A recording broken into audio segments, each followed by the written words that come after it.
Ayun dahil mo na kanayo, Jonas. Kamusta na, guys? Welcome back sa aming channel. Matagal-tagal na wala. Ilang araw din.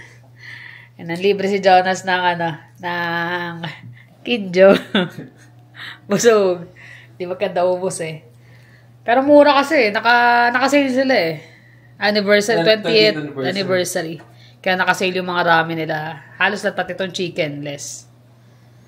Yan. Ayun papahangin ka rin. Hindi, lamig eh. Lamig, magkakasakit tayo niyan. Umahabol naman eh. Hindi namin sila nasilip ng ilang araw eh. Ngayon, umuulan na naman. Kamusta na ba kayo dyan? Ang daming mga halaman. Ay, yung mga damo tumubo.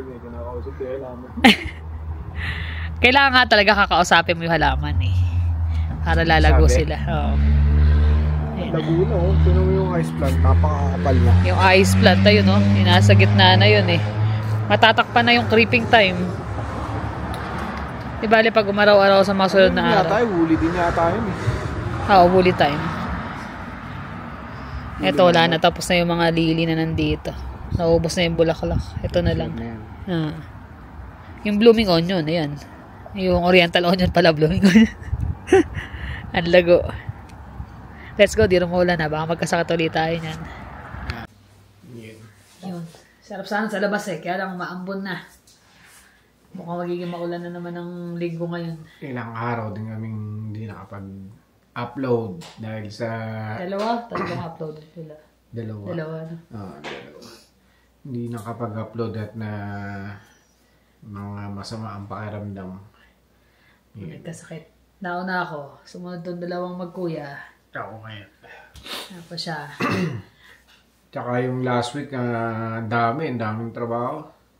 Wala kasi yung namin eh, yung supervisor. Kaya nasalo ko lahat nung trabaho.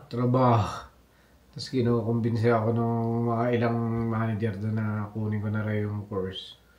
Sabi ko, tsaka na.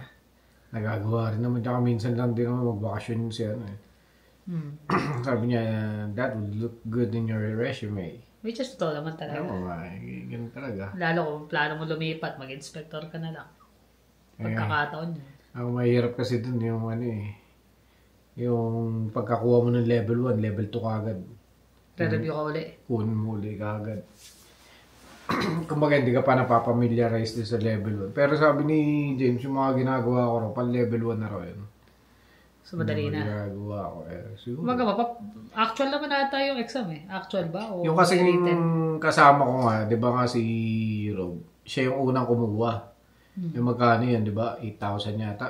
Oo. So, kinuha niya. Kaso, yun, di ba mainit ang ulo niya? Nagbibigay ng mga plates na bakal. May measure mo yun. Tapos, i-compute mo ngayon yun manually. Pag hindi ka marunong mag-compute nun, kahit nga nag-exam kami doon sa crane tsaka sa rigging test ayaw niya. Naagaw yung papel ko busit na yun Meron kasi ganun yung mga yung kumbaga may experience na by lang, yung experience talaga hindi yung mismong actual na school. Kaya nga pag sinisita niya si James, kasi nga matanda na siya, sinisita niya si James. Hindi naman naharapan na sinisita, parang pag sinasabi niya lagi. Mali naman yun, hindi naman by the book yung ginagawa ni James. One time napuno na rin ako, sabi ko sa kanya, alam mo ba, level 2 yan? Ikaw nga, wala kang level Tapos sisitahin natin siya sa ginagawa niya. Tsaka supervisor rin, di ba? Ba't niya sisitahin? Matanda nga, akala niya siguro, yung niya, tama. Dahil nga noon. Sabi ko, tsaka yung noon na ginagawa mo, iba yung ginagawa niya. Kasi, yun yung mga bago Yun mga bago na, Baga, yun ang rules ng company. Bakit susundin yung gusto ng isa dahil mas matanda lang. Isa pa doon sa nangyari nga, di ba? Nagkasakit nga kami ng ilang araw.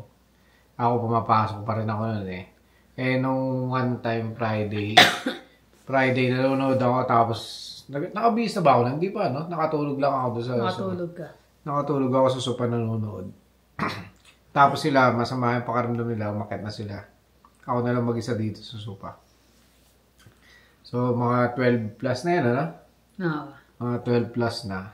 Syempre, day off. Hindi ko na iniintindi na, bukas, sabi ko, alam ko, matutulog lang ako na matutulog at masama nga yung pakaramdam ko. Maya parang nanaginip ako. Eh yung panaginip ko parang may umuungol. Parang gagawin, may gumaganon. Totoo ba siya, no? Ilalaw ako eh. Patay lahat ng ilaw, yung TV lang yung ilaw. Di sabi ko, parang, ano ba yun? Nananaginip ba? Parang namumulat-mulat ako na ganan. Tapos nakita ko may ibang kulay doon sa may hagdan. Yung pala siya yung nandun. Alam mo multo? Akala ko kung ano eh. Kasi nga, nanonood lang ako, natutulog ako eh. Maya may gawa ganun. Yung pala, umiiyak na to. Nahuhulog sa hagdan. 5 steps yun eh. Nahuhulog sa hagdan eh. Takbo si Jeremy, kahit si Jeremy baba. Si Jeremy nasa taas din kasi. Eh, minsan niya si Jeremy na late na natutulog eh.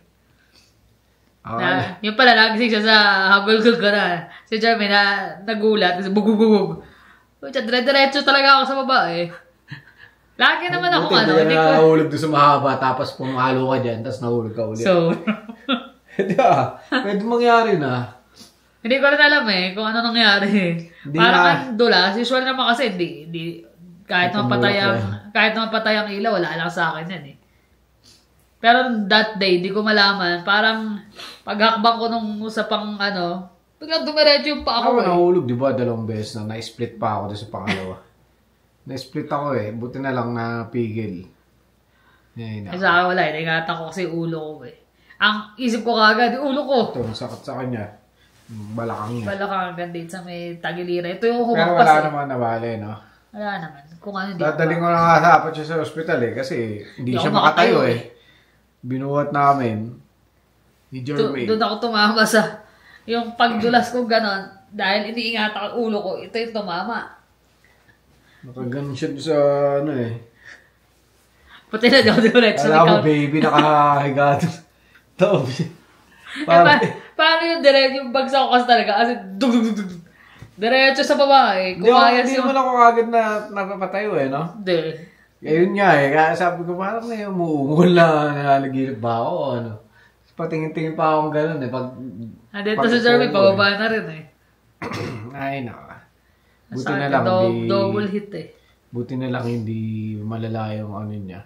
Hindi nabali o... Ang importante sa akin, ulo. Yung ulo ko ang iniingatan ko eh. Kaya nga siguro yung bagsak ko din talagang todo yung dito. Kasi inangat ko yung ulo kong gano'n, bababa. Ang dami niya gustong gawin eh. Gusto niya ano ba yun? Yung sumasakay sa sa BC. Yung roller coaster. Yung matataas na. Kaya alam, minsan, mapahinto ka, babanggay ka na sa likod. Yung sa Golden, yung BC yung... yung tubo. Sa mountain na ride ka sa... Parang railing. Gusto ko sumakay doon kasi ang bilis eh. Kaso pag gumalong ka... Kaso may mga pasaway na pinapakita sa mga video, no? Gagawin, magpepreno, babanggain ka sa likod. Nasa likod. Siyempre, gaganon eh. Yung ganito niya, ilan yung tinanggal na, 2. C1 tsaka C2 ba?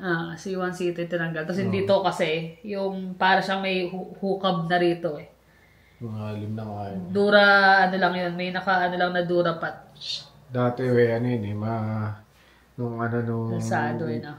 Hindi siya inoperan, mapagbigay. Ngayon, madamot na eh. Hukab na. Hukab na yun dito. Lalim eh. Kaya delikado ako pagka hindi... Lakantay niya, okay no? Hanggat maaari, kailangan ingatan mo na... Parang mga ganyang kahaba. Ilang inch no? Buti nga, maiksi huli. yung mga nasa, yung mga sa group namin, mga puti eh. Ang haba ng leg eh. Yung tahi talagang wala rito, dito. Lalaki ng tahi. Tapos meron pa rin yung nakailang beses na buksan. Nilagyan ng, bukod doon, nilagyan ng yung parang labasan ng tubig. Drainage na ibabaon dito. Kita ko yung butas-butas nila rito. Sabi ko, ayoko niyan. Buti nga ako, ilang taon na ako eh. Hindi pa nakakatikim ng major surgery. Okay, sa akin na ibinigay lahat sa akin. Naka-major surgery ko yung tulit.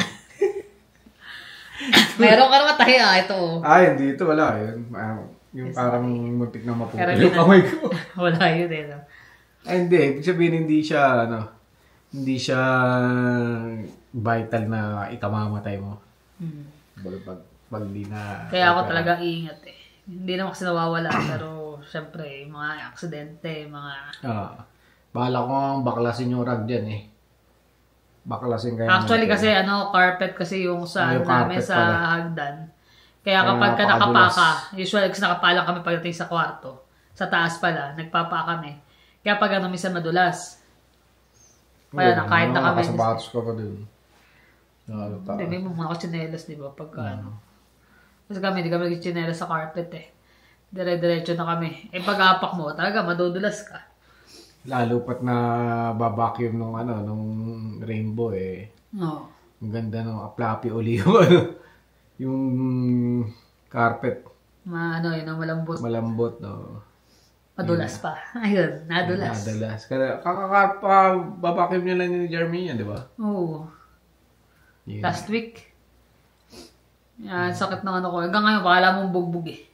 Kaya ilang vlog din kami, dalawa rin na hindi kami nakapag-upload dahil nga Hindi, last upload namin, nakita yung namin, talaga na yung na yung boses ko nun eh.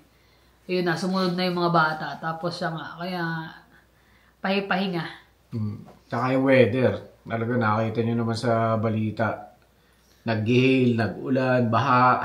Grabe yung ulan dito nung kalabat, nakaraang gabi, di ba? Nung isang gabi. Isang gabi pa pala. Sabado yata ng gabi. Todo talagang buhos. May mga part nga dito sa northwest ba? Northeast, Northeast, nagbaha. Baha. Dito lang sa harap namin eh. Pag kayo sobrang lakas ng ulan, siya. Kaya dalawa, kaming kapitbahay ko lang nakakapag-park dyan dahil nga malalaki. Nakatrack sila eh. Pag mga kotse, lumulubog eh. Tsaka hirap pumunta lalo pag alis ka.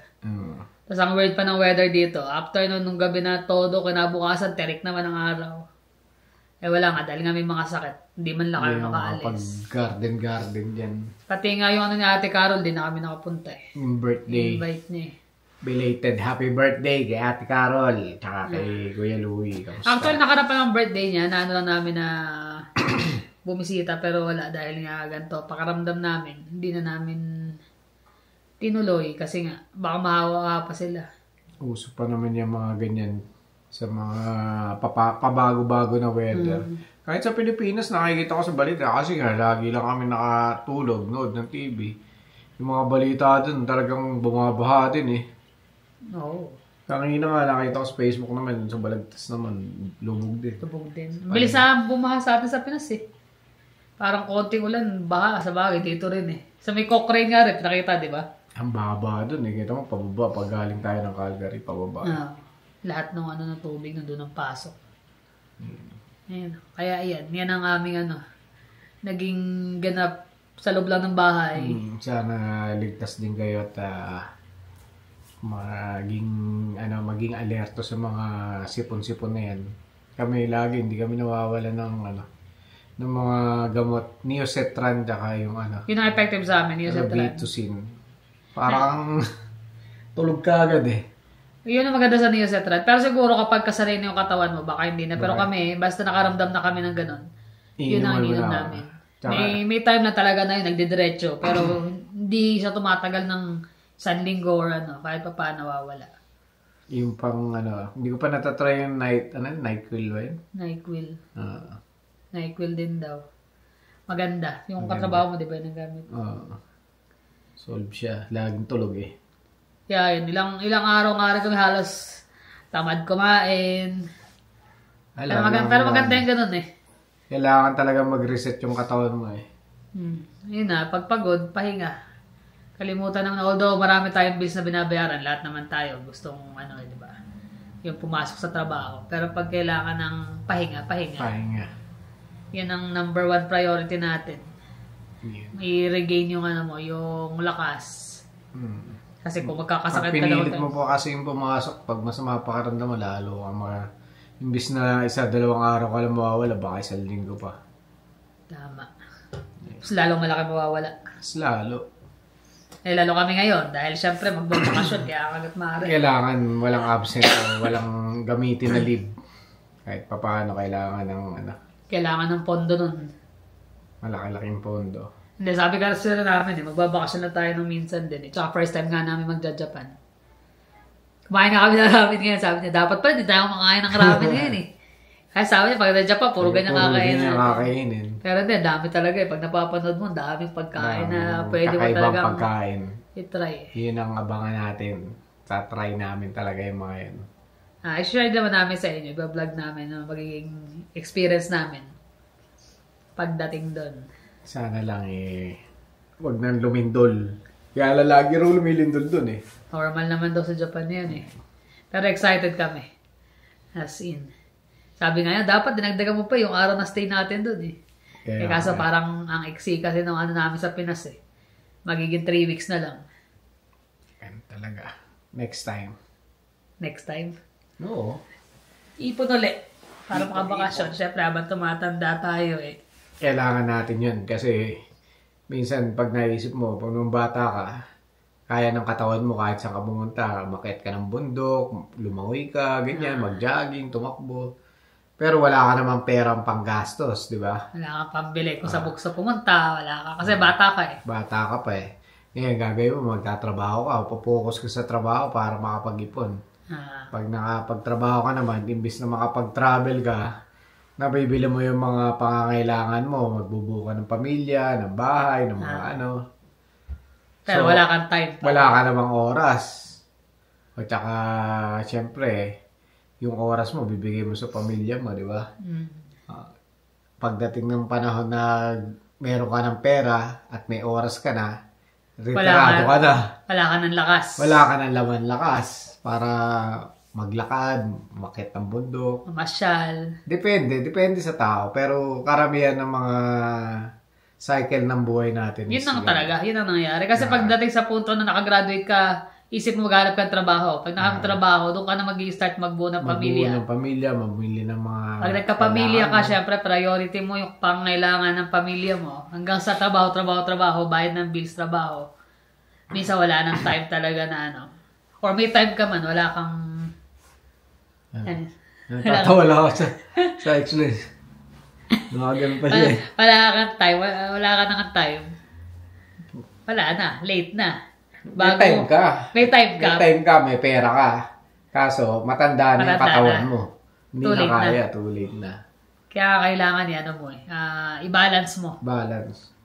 Kaya kailangan pag meron kang pagkakataon na makapamasyal, kahit na ilang beses sa isang taon, gawin mo, di ba? Kahit once in a while. Basta kung yung tingin mo sa hindi ka naman magigipit. Na tipong ma-stress ka, wala akong pambayad.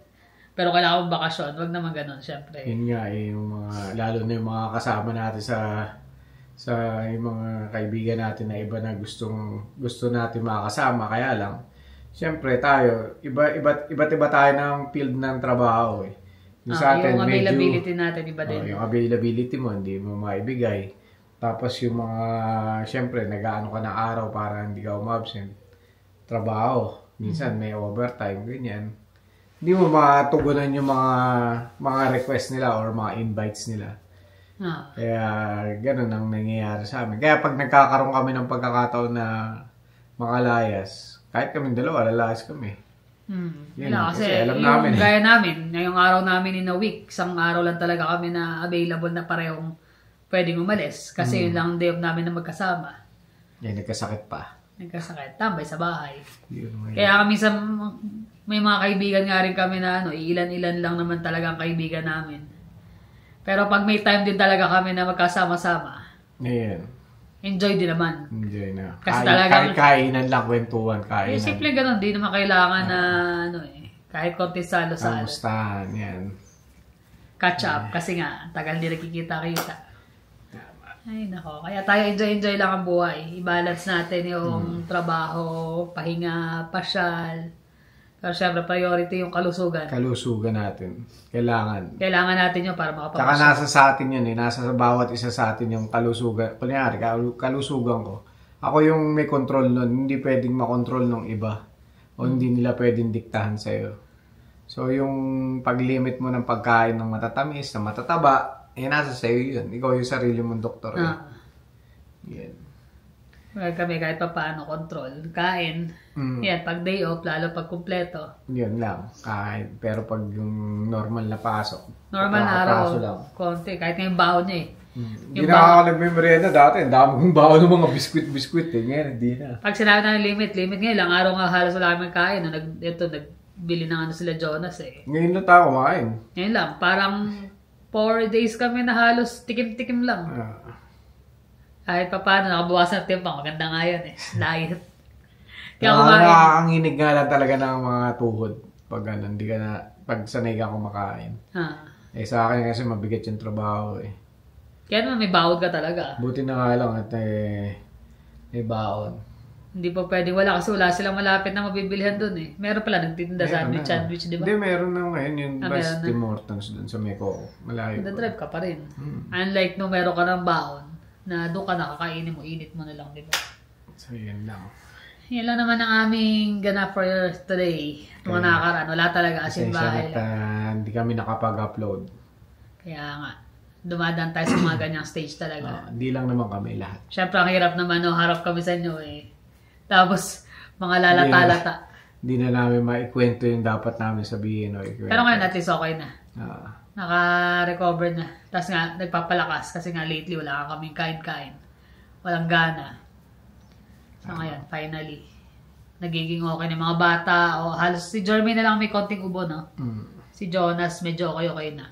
Kailangan. So yun lang guys, ingat-ingat kayo lagi. Tsaka palakas din kayo. Inom ng vitamins. Lalo ngayon sa gantong panahon na maulan. Hindi maiwasan ng sakit. And guys, thank you for always watching. See you in the next vlog. Bye.